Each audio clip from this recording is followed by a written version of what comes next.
Okay, I'm going to do a cold startup on this, maybe.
This is a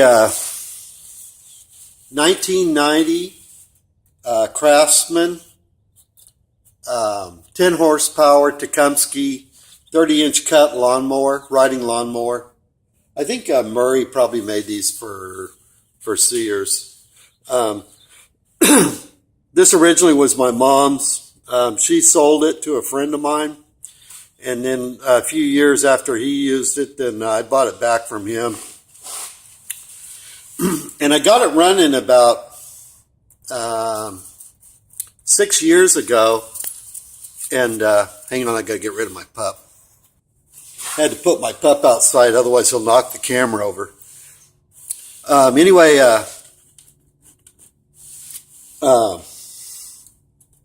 guess about 6 years ago, I had a project I'm working on. I'll show you this after a while.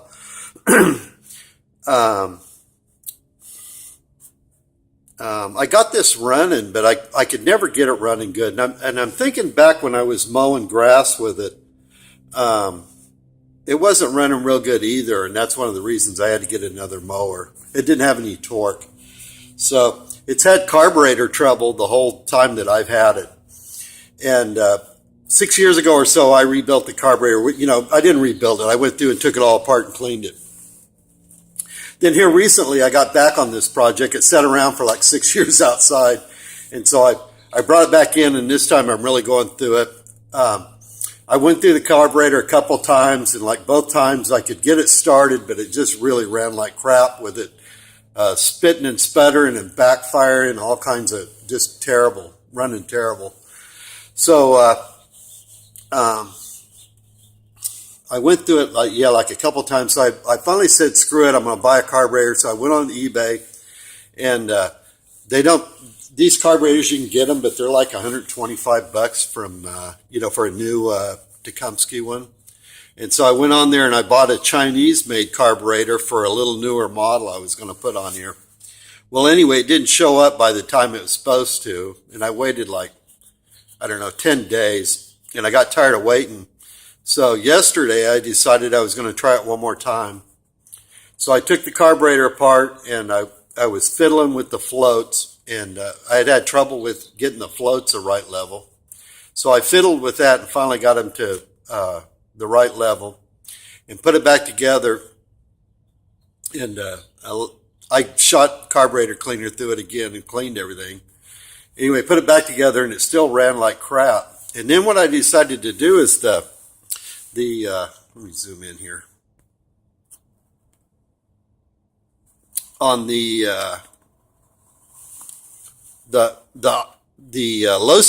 low speed idle circuit, I could take that screw out when it was running.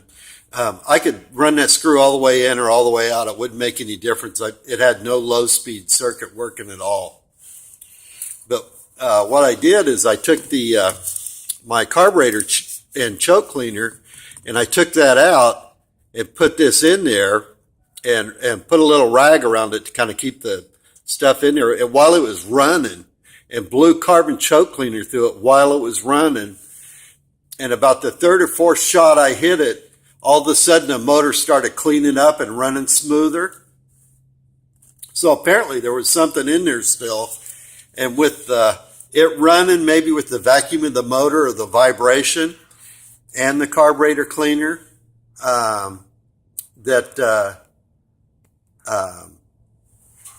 whatever was lodged in there came loose. So this is the best it's ran in since I've had it. Anyway, that's something you may want to try. The other thing I had, hang on, let me go to the other side. The other thing was this plastic gas tank. On the inside, just on the other side where this oil filler is, where it's kind of got a curved cutout for the oil filler tube. Well, it's got this heat seam that goes all the way around through the middle.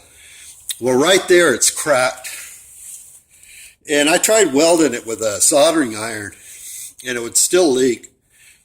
And I did it 2 times, I think, and it still leaked. And I was trying to figure out what to do with it.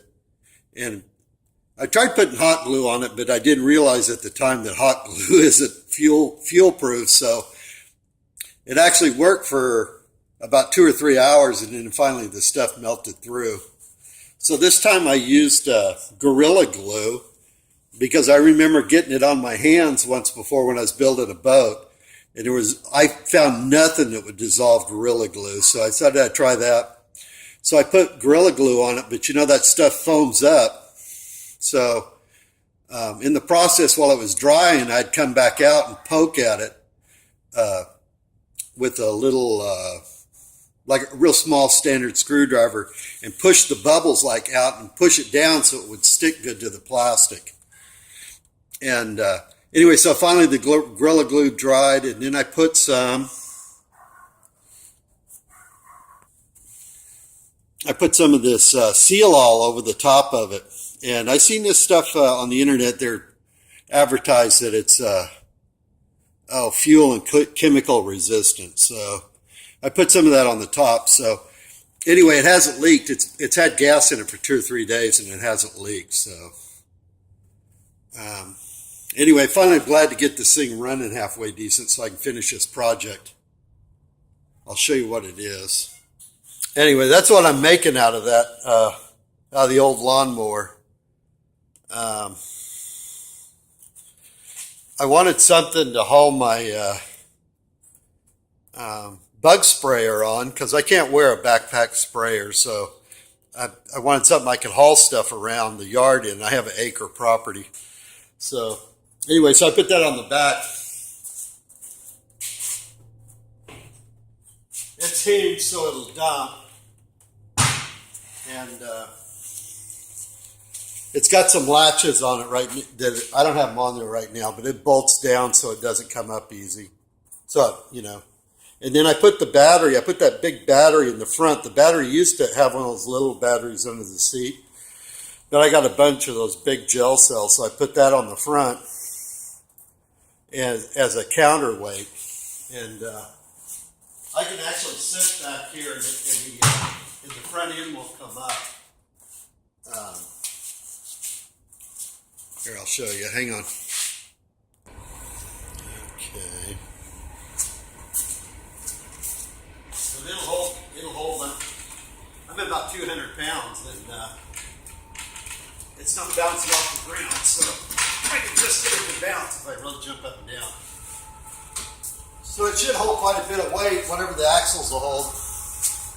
This originally had grass catchers on the back, so and they had They had a counterweight that you could put on the front. It came with a big plastic weight. I don't know whether you fill it full of water or sand or whatever, but anyway, it had a counterweight for it.